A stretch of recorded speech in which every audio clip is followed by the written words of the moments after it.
तो मूवी की शुरुआत होती है मॉन्ट्रियल के एक आइलैंड को दिखाते हुए, जहां एक बायोटेक कंपनी को गोल्फ क्लब फील्ड की देखभाल के लिए हायर किया जाता है। इस कंपनी के कर्मचारी वहां नई तरह की फर्टिलाइजर यानी खाद का इस्तेमाल करते हैं, जो सर्दियों में जमी बर्फ को पिघलाकर घास को ताजा और हरा रखता है, ताकि अमीर लोग साल भर गोल्फ खेलने का मजा ले सकें। अगले दिन डैन नाम के एक सिक्योरिटी गार्ड को अपने घर में राशन का सामान भरते हुए दिखाया जाता है। दरअसल डैन एक ऐसे रेडियो शो को रोजाना सुनता था जिसमें ये बताया जाता था कि कोई भी मुसीबत कभी भी अचानक आ सकती है, और वो उन्हीं अनदेखी मुसीबतों से लड़ने के लिए खुद को तैयार कर रहा था। आज की रात वो माचिस के बिना ही आग जलाने की प्रैक्टिस कर रहा था। इसके लिए वो अपनी शॉटगन के खोल से पाउडर निकालकर इस्तेमाल करता है, जिससे छोटा सा धमाका होता है और उसकी एक आईब्रो जल जाती है। यहाँ से सीन शिफ्ट होता है और हमें डैन की बेटी पैट्रिसिया को दिखाया जाता है, जो कि गोल्फ क्लब में हेल्पर का काम करती थी। यहाँ बायोटेक कंपनी का सीईओ मिशेल एक अमीर कपल को गोल्फ खेलकर बताता है कि उनके फर्टिलाइजर की वजह से घास कितनी बढ़िया तरह से काम कर रहा है, जिससे खेल में मजा आ रहा है, जबकि असली कमाल तो जमीन के नीचे हो रहा था,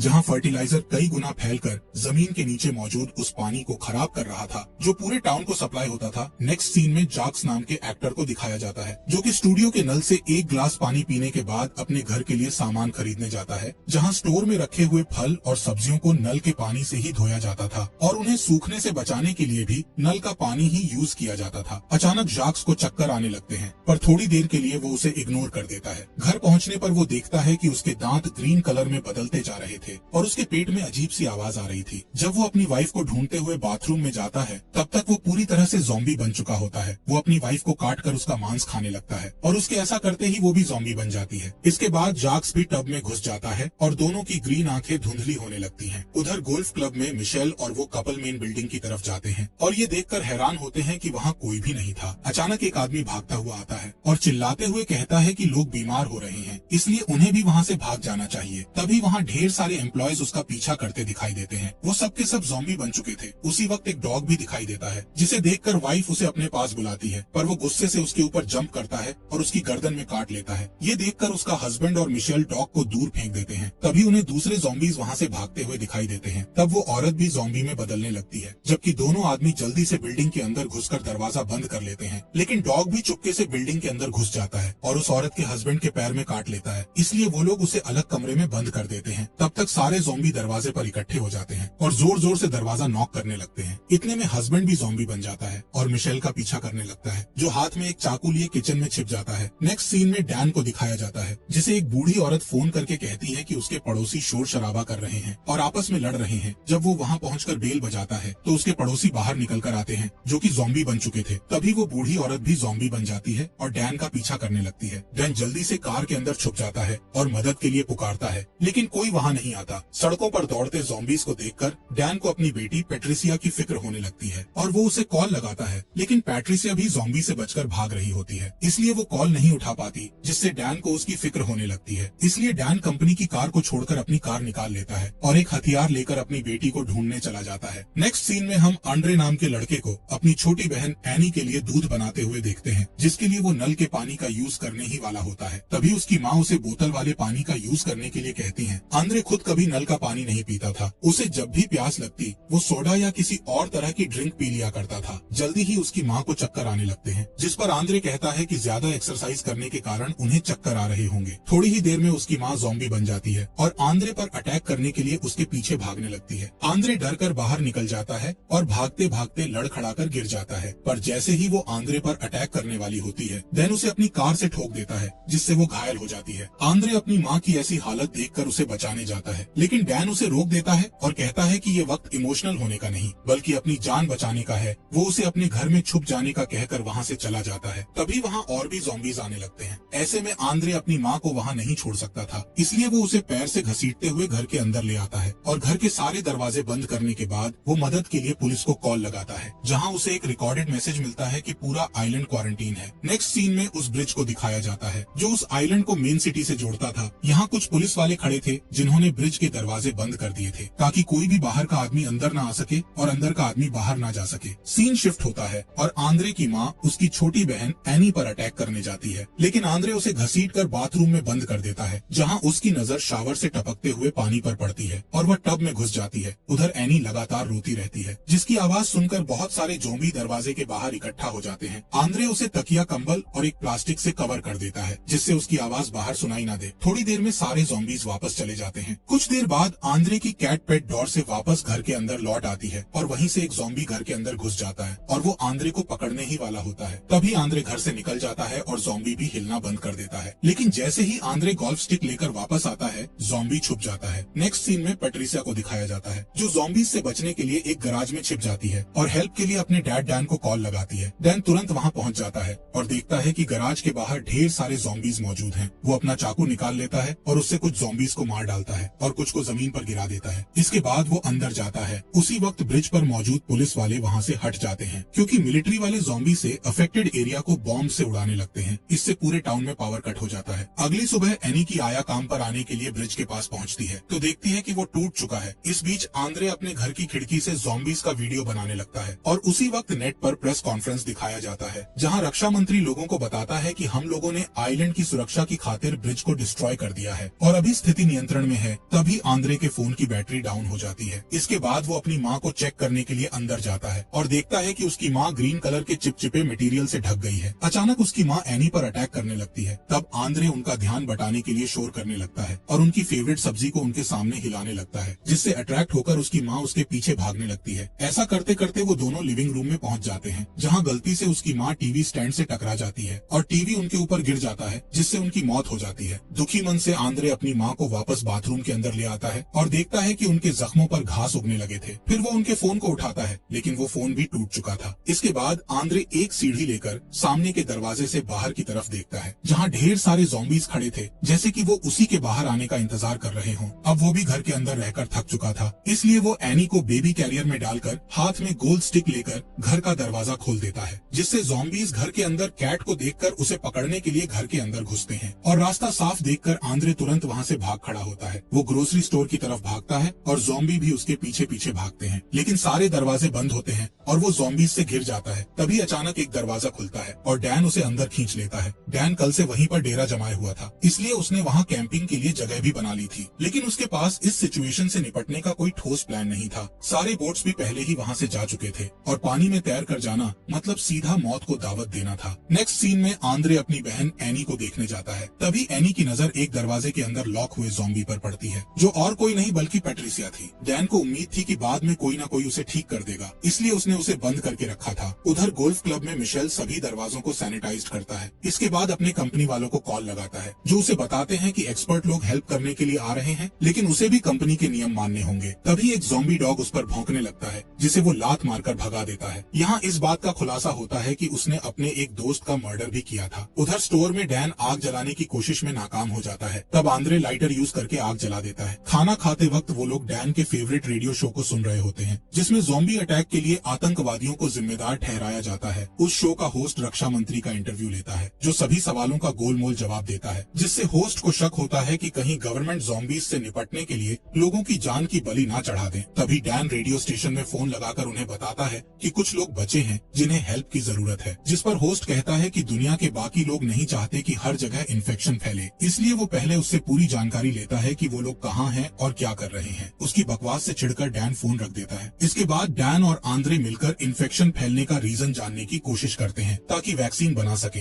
आखिरकार डैन इस नतीजे पर पहुंचता है कि पानी की वजह से इन्फेक्शन फैला है क्योंकि जितने भी लोग ज़ॉम्बी बने थे उन सब ने नल का पानी पिया था। लेकिन डैन अपने पागलपन के कारण कभी भी नल का पानी नहीं पीता था क्योंकि उसे हमेशा डर लगता था कि कहीं टेररिस्ट लोग पानी में जहर न मिला दें। कुछ देर बाद वो तीनों स्टोर से बाहर निकलते हैं। वो लोग पैट्रिसिया को भी साथ लेकर जाते हैं जिसके सर पर एक पिंजरा लगा होता है ताकि वो किसी को काट ना ले। बाहर उन्हें कुछ ज़ॉम्बीज दिखाई देते हैं जिनकी बॉडी में ग्रीन कलर का कुछ चिपचिपा पदार्थ लगा होता है। अचानक एक छोटी बच्ची डैन के ऊपर अटैक कर देती है जिसे डैन धक्का देकर दूर कर देता है लेकिन उसे मारने की हिम्मत नहीं जुटा पाता है। चलते चलते आखिरकार वो लोग डैन की कार तक पहुंच जाते हैं और इससे पहले कि ज़ॉम्बीज उन पर अटैक करते वो कार में बैठकर वहां से निकल जाते हैं। इस बीच बायोटेक कंपनी 2 ट्विंस यानी जुड़वा बहनों को हथियार के साथ गोल्फ क्लब भेजती है जो अपने रास्ते में आने वाले हर एक ज़ॉम्बी को धड़ाधड़ मार रही थी। उधर क्लब के अंदर मिशेल इस डील से जुड़े सारे कागज और दस्तावेजों को जला रहा होता है ताकि इस बात का कोई सबूत न रहे कि उनके फर्टिलाइजर के कारण ज़ॉम्बीज का इन्फेक्शन शुरू हुआ था। आखिर में वो फर्टिलाइजर का थोड़ा सा सैंपल बचाकर रख लेता है। तभी दोनों ट्विंस उसके पास पहुंच जाते हैं। मिशेल उनमें से एक का सूटकेस ले लेता है जिसमें कई सारे स्फीयर यानी गोले थे। उन गोलों के अंदर इन्फेक्शन का इलाज मौजूद था जो सिर्फ 24 घंटों के अंदर इन्फेक्शन को खत्म कर सकता था। लेकिन जैसे ही वो एक गोले को उठाता है, दोनों ट्विंस उसे पकड़ लेती हैं और जबरदस्ती उसके मुंह में सैंपल डाल देती हैं। इसके बाद उसे बेहोश करके उसकी बॉडी को घसीट कर ले जाती है और ये गोला मिशेल के हाथ से छूटकर जमीन पर गिर जाता है। नेक्स्ट सीन में हम तीनों सर्वाइवर्स को कार से वाटर प्लांट की तरफ आते हुए देखते हैं। वो लोग एनी को कार में छोड़ देते हैं ताकि उसके रोने की आवाज से दूसरे ज़ॉम्बीज वहाँ न आ जाएं। लेकिन पैट्रिसिया को बच्चे के साथ छोड़ना ठीक नहीं था, इसलिए वो उसे अपने साथ ले जाते हैं। वो लोग बिल्डिंग के अंदर एंटर करते हैं जहाँ पानी की टंकी में एक ज़ॉम्बी घुसा हुआ है जिसकी बॉडी पर घास उगे हुए थे। पैट्रिसिया को पता चल जाता है और वो दौड़ती हुई उसकी तरफ जाती है, इसलिए उन दोनों को भी उसके पीछे दौड़ना पड़ता है। वो पूल पर पहुँचते ही उसमें छलांग लगा देती है। उसे बचाने के लिए डैन भी छलांग लगा देता है। इतने में वो ज़ॉम्बी ऊपर आता है और डैन पर अटैक करने लगता है। डैन पैट्रिसिया को पकड़कर ज़ॉम्बी के सामने करता है जिससे वो पीछे हट जाता है। जब आंद्रे पास आकर देखता है तो उसे रियलाइज होता है कि ज़ॉम्बीज एक दूसरे पर अटैक नहीं करते हैं, पर तभी ज़ॉम्बी उसकी आवाज सुन लेता है और उसका पीछा करने लगता है। तब आंद्रे बाहर की तरफ भागने लगता है, लेकिन वहाँ और भी ज़ॉम्बीज उसका पीछा करने लगते हैं। इधर डैन पैट्रिसिया को पानी से निकालने की कोशिश करता है जिसमें उसका बाजू अलग हो जाता है। उधर आंद्रे भागते भागते किसी तरह कार के अंदर पहुँच जाता है और तभी डैन भी बाहर आता है। वो पैट्रिसिया को एक ढाल की तरह इस्तेमाल करता है ताकि ज़ॉम्बीज उनसे दूर रहें। कार में बैठने के बाद डैन को कुछ आवाज सुनाई देती है। तब पता चलता है कि पैट्रिसिया का फोन अब भी उसी के पास था। वो उसके टूटे हुए बाजू का इस्तेमाल करके फोन को अनलॉक करता है और तभी उसे रियलाइज होता है कि पैट्रिसिया के जख्मों पर घास उगाए थे। सर्दी के मौसम में घास को देखकर उसे हैरानी होती है, पर तभी उसे याद आता है कि गोल्फ क्लब में एक एक्सपेरिमेंट किया गया था और ये शायद उसी का नतीजा है, न कि आतंकवादियों का। उधर गोल्फ क्लब में दोनों ट्विंस सभी गोलों को गोल्फ क्लब के घास पर तोड़ने लगते हैं ताकि कोई प्रूफ बाकी न रहे।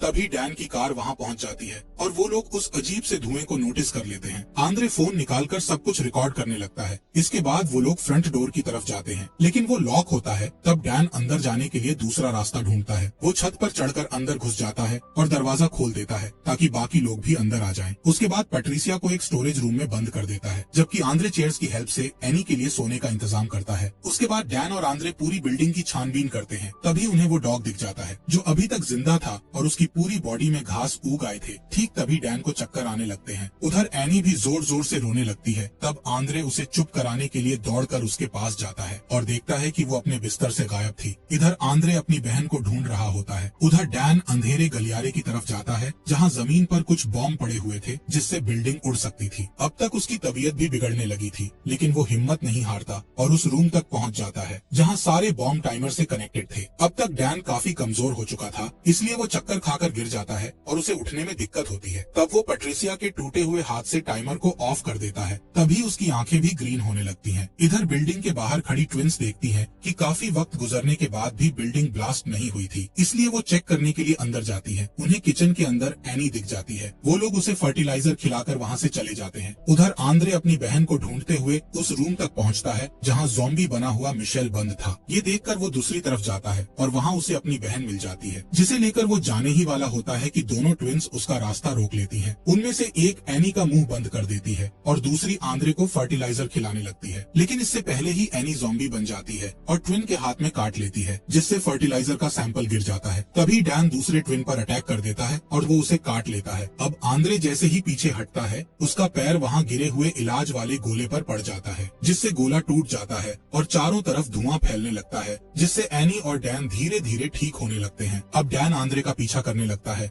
और दोनों भागते भागते किचन में पहुँच जाते हैं। पर जैसे ही डैन आंद्रे को काटने वाला होता है कि अचानक उसे एनी की मौजूदगी का एहसास होता है और वो उसे छोड़ देता है। उसी वक्त दोनों ट्विंस अपनी अपनी गन निकालकर एक दूसरे को मार डालती हैं, क्योंकि वो नहीं चाहती थी कि वो दोनों ज़ॉम्बी बने। नेक्स्ट सीन में आंद्रे डैन के जैकेट से उसके पुराने फोन को निकालकर पैट्रिसिया के फोन पर कॉल लगाता है और रिंग की आवाज से वो फोन को ढूंढ लेता है और वीडियो बनाने लगता है, जिसमें वो अब तक हुई सारी घटनाओं के बारे में बताता है। फिर हेल्प की रिक्वेस्ट करते हुए उस वीडियो को इंटरनेट पर डाल देता है। इसके बाद वो डैन को उसकी बेटी के रूम में पहुंचा देता है। इधर जैसे ही आंद्रे का वीडियो न्यूज चैनल तक पहुंचता है, गवर्नमेंट वहां की सफाई के लिए सेना भेज देती है। सोल्जर्स रास्ते में आने वाले हर ज़ॉम्बीज को फायर गन से मारते जाते हैं। तब आंद्रे भी बिल्डिंग से बाहर निकलता है और हाथ उठाकर हेल्प मांगता है। वो अपने साथ पैट्रिसिया का टूटा हुआ हाथ भी लाया था, जिससे वैक्सीन बनाने में मदद मिल सके। तभी एक और सर्वाइवर सोल्जर्स के पास पहुंचता है, जिसे वो लोग गोली मार देते हैं। ये देखकर आंद्रे समझ जाता है कि सोल्जर वहाँ सर्वाइवर्स को बचाने नहीं, बल्कि सबको मारकर एरिया क्लीन करने आए थे। अब तक एनी भी ठीक हो चुकी थी, इसलिए आंद्रे वहाँ से भागकर छिप जाता है। उधर गोल्फ क्लब के अंदर डैन भी ठीक हो चुका था, पर तभी सोल्जर्स बिल्डिंग के अंदर घुसकर उसे और पैट्रिसिया दोनों को जलाकर मार देते हैं। अगले सीन में रक्षा मंत्री को टीवी पर भाषण देते दिखाया जाता है, जो कि जनता को बताता है कि हालात को काबू में कर लिया गया है और इन्फेक्शन को जड़ से मिटा दिया गया है, इसलिए अब किसी को डरने की जरूरत नहीं है। तभी वो एक मग से पानी पीता है जिस पर बायोटेक कंपनी का लोगो लगा हुआ था, जिससे ये साबित होता था कि वो भी इस मामले में शामिल था। उधर आंद्रे जान बचाने के लिए यहाँ वहाँ भटक रहा होता है और रास्ते में उसे कई सर्वाइवर्स की डेड बॉडीज पड़ी मिलती हैं, जिन्हें सोल्जर्स ने मार डाला था। अचानक उसकी नजर नदी में एक बोट पर पड़ती है जिसे एनी की आया लेकर आई थी। उसमें कई वॉलंटियर्स भी थे जो कि आंद्रे और एनी को बचा लेते हैं। जैसे ही वो लोग आइलैंड से निकलते हैं, तब आंद्रे को रियलाइज होता है कि पैट्रिसिया का बाजू अब किसी काम का नहीं है, इसलिए वो उसे पानी में फेंक देता है, जहाँ एक मछली उसे काट लेती है और तुरंत ज़ॉम्बी बन जाती है। इसी के साथ इस मूवी का यहीं पर एंड हो जाता है। फॉक्स एक्सप्लेनर चैनल को